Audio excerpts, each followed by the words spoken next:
Jean chapitre 12. 6 jours avant la Pâque, Jésus vint à Béthanie, où était Lazare qui avait été mort et qui l'avait ressuscité. On lui fit là un souper, et Marthe servait, et Lazare était un de ceux qui étaient à table avec lui. Alors Marie, ayant pris une livre de parfum de nard pur d'un grand prix, en manie les pieds de Jésus et les essuya avec ses cheveux, et la maison fut remplie de l'odeur du parfum.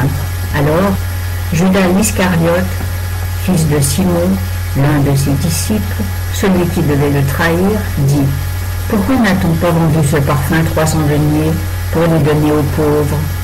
Il disait cela non qu'il se souciât des pauvres, mais parce qu'il était larron et qu'ayant la bourse, il portait ce qu'on y mettait. Jésus lui dit donc: « Laisse-la faire, elle a gardé ce parfum pour le jour de ma sépulture. Car vous aurez toujours des pauvres avec vous, mais vous n'en aurez pas toujours. » Alors, une grande multitude de Juifs, ayant su que Jésus était là, y vinrent, non seulement à cause de Jésus, mais aussi pour voir Lazare, qu'il avait ressuscité des morts. Et les principaux sacrificateurs délibérèrent de faire aussi mourir Lazare, parce que plusieurs Juifs, à cause de lui, s'en allaient et croyaient en Jésus.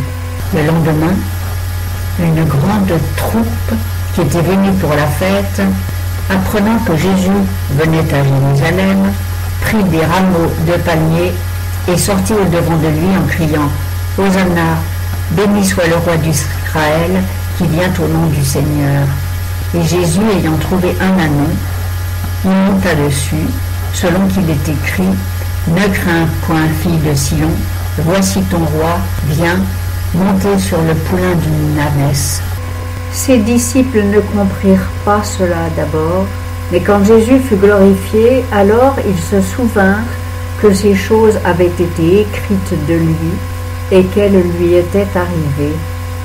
Et la troupe qui était avec lui, quand il avait appelé Lazare du sépulcre et qu'il l'avait ressuscité des morts, lui rendait témoignage. Et c'est aussi parce que le peuple avait appris qu'il avait fait ce miracle qu'il était allé au-devant de lui. Les pharisiens dirent donc entre eux: « Vous voyez que vous ne gagnez rien. Voilà que tout le monde court après lui.